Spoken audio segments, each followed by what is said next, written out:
Welcome back, everyone. We have Vaishali playing with the white pieces versus Lagno Katerina with black. And she's in a must-win situation, or maybe a draw is also good to go into the tie breaks. But by the middle of the game, she saw the other game, which is Bibi Sara with the black pieces. She already had 8 points. So it was on her hands. It was on Vaishali to see whether she could win. If she win this match, she wins the tournament, right? That was kind of very well put by me. So the game starts with e4. We get a Sicilian defense. Perfect. We get knight f3, d6, d4, c takes on d4, knight takes on d4, knight f6, knight c3, g6. This is the open dragon variation where you fianchetto the bishop on this side of the board. Bishop to e3, bishop to g7, and the idea for white is to get the queen out and then castle on this side of the board. Then f3, castle, queen to d2, knight to c6, castle, long castle. Now we get d5, knight takes on c6, b takes on c6, bishop to c4. This cannot happen, right, because this is pin. So bishop to e6, e takes on d5. Wait a second. Okay, sorry. Yeah, we get to bishop to e6, e takes on d5, c takes on d5, knight takes on d5, knight takes back, bishop takes on d5, rook on b8, bishop goes back to b3, queen to c8, king to b1, and all of these moves have been played before. This is nothing new under the sun. And then a normal move is to play something like rook to b5. That's the best move in the position. And then we get the first novelty of the game. Bishop takes on b3.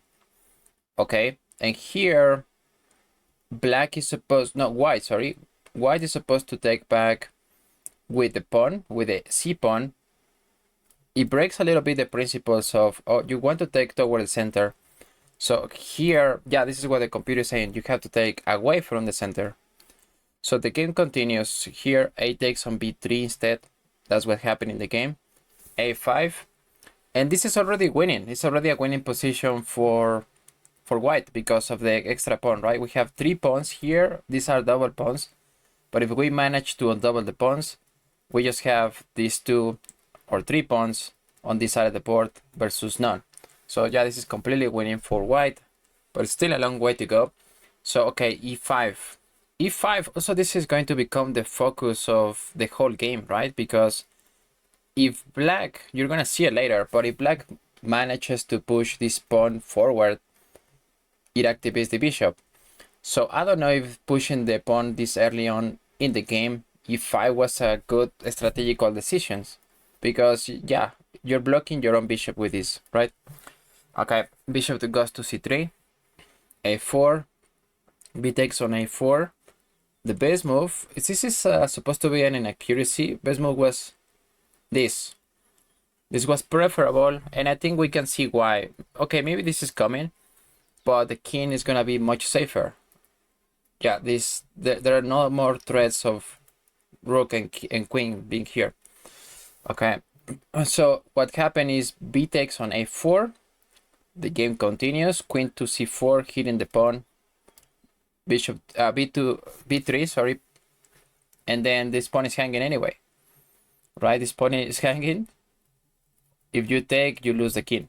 So the game here carries on with rook h to e1, rook to b5. Now rook to e4, hitting the queen. Queen has to move to a7. Now we get queen to e3. And here the trade of queens is gonna benefit white. So if I'm playing white, I'm gonna try to trade pieces, especially the queen. Queen c7, queen d3, queen b6, a bit of arrangement of the pieces, rook to a5. Now bishop to c3, rook to a6, queen e3, trade of queens again. So if I'm playing black, I'm going to avoid it. Queen c6, rook c4, and queen to e6. Okay. So queen to e4, looking for the optimal square for the pieces. Rook f to aa is supposed to be a mistake. It's not super clear why. Queen b6 was the best move. So, okay, it looks good to me. Rook f2 a8. You're trying to double up the rooks on this file, on the open file. So yeah, it's okay. Now we get rook to c5. Maybe putting more pressure on this pawn. We get h5, g4. G4 again is not the best move in the position. Here saying rook to c7. Rook to c7 is a better idea, a better concept. After bishop to f6, the game continues. But g4 looks good to me again, right? The only problem is now, after black takes and we take, how do we access this square? Maybe we want to play queen h4 at some point. Okay, that might be why it's a mistake. So king to h7, rook c to d5, queen to c6, bishop to d2, and rook to a2. So the best move in the position is to play queen to f6 again. And yeah, you're hoping for something like, yeah, if they ever move this queen, I'm gonna push this pawn. That's what black is hoping for. So we get bishop to d2, rook to a2, and this is not the best move again, but it's going for some kind of tricks. I'm gonna show you a bit later, but there might be some tricks in this position. So g5, queen to b6, queen to h4, giving a check, king has to move, and now queen to a4 is an amazing move. Again, you want to stop this pawn, right, from advancing. And let's say we ignore it, we just play h3. Now we can sacrifice this rook. Rook takes on b2, check. Now the king moves. And now after e4, black is winning, opening this whole diagonal. And now we can coordinate the bishop and the rook. So that's why, yeah, putting the rook here is a mistake, objectively speaking. But practically, if white ever disregards the advancement of this pawn, they can be in trouble. So yeah, okay, queen to e4 is a great move, stopping the pawn, right? To me, it's a bit awkward to stop the pawn with the queen, but yeah, it's still winning for white. Now rook a to a4 is hitting the queen, so it's making white think about this, because the same tricks can happen, right? If you ever move the queen somewhere where it doesn't belong, then you might be in trouble with white. So Vaishali finds the best move, or first just giving a check, rook to d8 check, okay, perfect. Now king to h7, now c4, okay, yeah, I'm kind of defending here, and the queen cannot really say, let's say we just take here, for example, queen takes on b3, yeah, white is getting checkmated, black is getting checkmated in the next two move. So c4 is the best move, it's an amazing move. Rook takes on c4, okay, taking the pawn. We just take back with the queen. Now this rook is hanging, so rook takes on b2. It's two rooks, and it's too much, right? We are playing now the same game. Two rooks and queen versus queen and bishop. Even when this bishop is excellent on this diagonal, it's too much material. Now we get e4 check, finally opening the diagonal for the bishop, but now it's too late without the rooks. King to b1, queen to f2, rook to d2, queen to f5.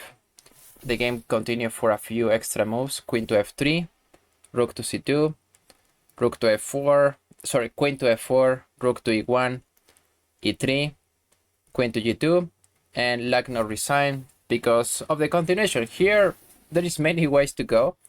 So king to g8, for example, rook to c8 check. These two diagonals, right, this open file and this one are so open that it's so difficult to defend. Rook to e8. Now we're gonna try to win this pawn. e2, queen takes on e2, queen to f5 check, for example, and here we can even offer the daughter of queens. Takes, two rooks versus bishop. Yeah, that's too much. So Lagno sees this type of continuation and she resigned on the spot. Vaishali is now the winner of the candidates tournament in the women's section, and we will see what happens in November. So thanks for watching, everyone, and I will see you in the next one. Take care.